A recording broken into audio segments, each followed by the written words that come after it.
This morning, hundreds of people marched from Austin City Hall to the steps of the state capitol Tuesday to push back against legislation to ban so-called sanctuary cities in Texas. Our Rachel Glazer has the story. Several hundred people from across the state marched through Austin, united by one voice: we are all Texas. The group directed their chants at Governor Greg Abbott, who made the sanctuary policy ban one of this session's emergency items. We are ready for a fight, the crowd chanted. Any policy that is targeted towards immigrant communities, that is anti-immigrant, has a devastating effect on all our communities. Texas Republicans say Senate Bill 4 targets criminals, not immigrants. SB 4 would require local law enforcement agencies to honor federal immigration detainers. Texas, in a lot of ways, and our state leadership is following the same path and the same rhetoric that Donald Trump has been pushing, that immigrants don't belong in this country. President Donald Trump is expected to sign a new refugee and immigration executive order Wednesday. The president says his second pitch will, quote, protect our people and pass with courts that blocked an earlier version. They belong here as much as we do. I don't think we should discriminate against people who came here for a better life. After the rally, the crowd marched inside the Capitol to visit lawmakers' offices in an attempt to stop SB 4 from moving forward. In Austin, Rachel Glazer, Local 2 News.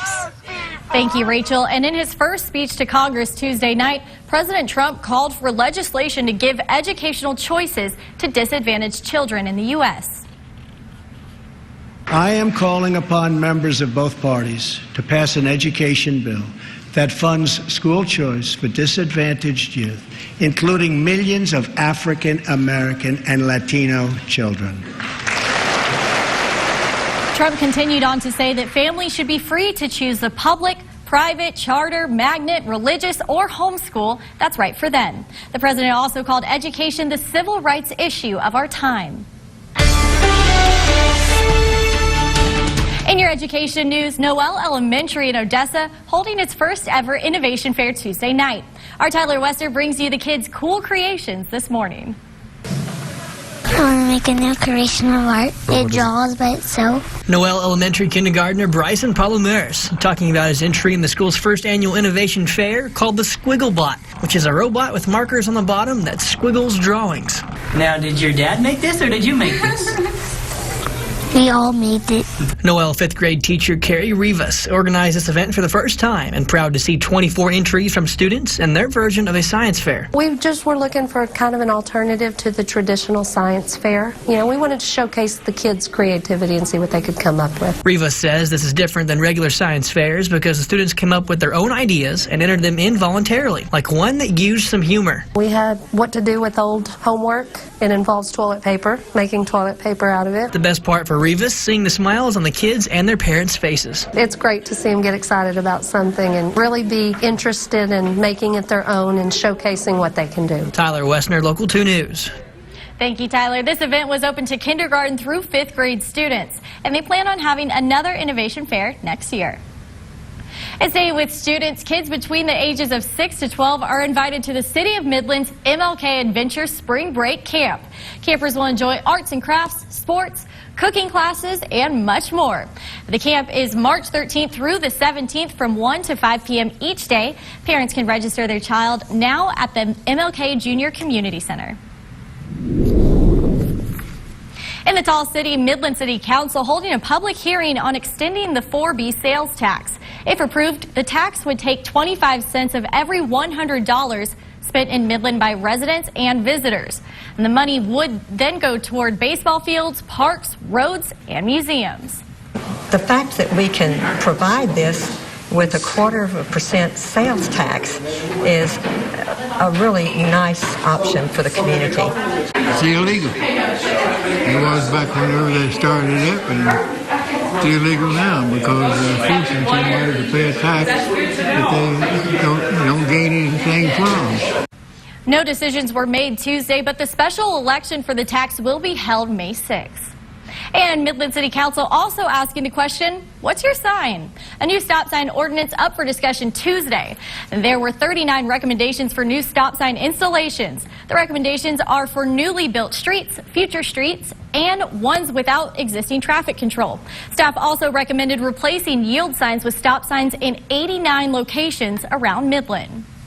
Switching gears, Christians all over the world will don ashes on their foreheads today.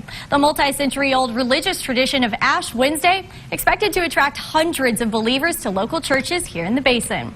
Local 2's Lupe Zapata spoke with one pastor at an Odessa Catholic church who says they're ready for one of their busiest days of the year.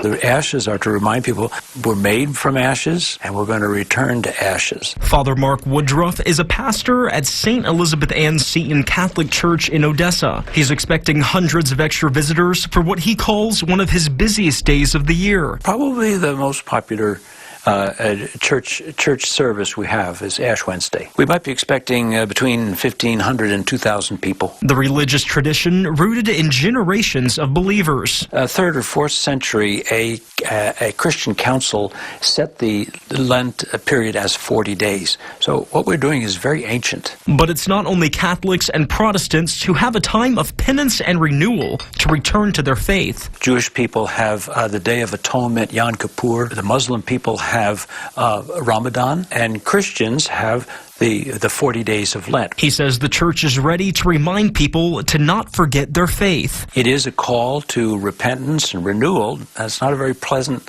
message, but somehow it attracts people. Reporting in Odessa, Lupe Zapata, Local 2 News. Thank you, Lupe. St. Elizabeth Ann Seton will have 4 Ash Wednesday services today. They are one of the 5 Catholic churches in Odessa giving ashes. Now, your weather on the 2s. The hardest part for me would be giving up meat on Fridays. Is it? Yeah, somehow fish is not meat, so I just substitute that. I think that's fine. Eat a lot of catfish, right? A lot of salmon. Fried catfish. Yeah, you know what else works on Fridays is sushi. Now, if you're not a fan of that, I'm sorry for you, but if you are, then that's fantastic, because Sushi Friday is a good day of the week, I think. I'm more of a southern person. I go for the fried catfish, Oh, but man, the that fried sushi's catfish. also a solid bet, too. Yeah, fried catfish is fantastic. A little tart.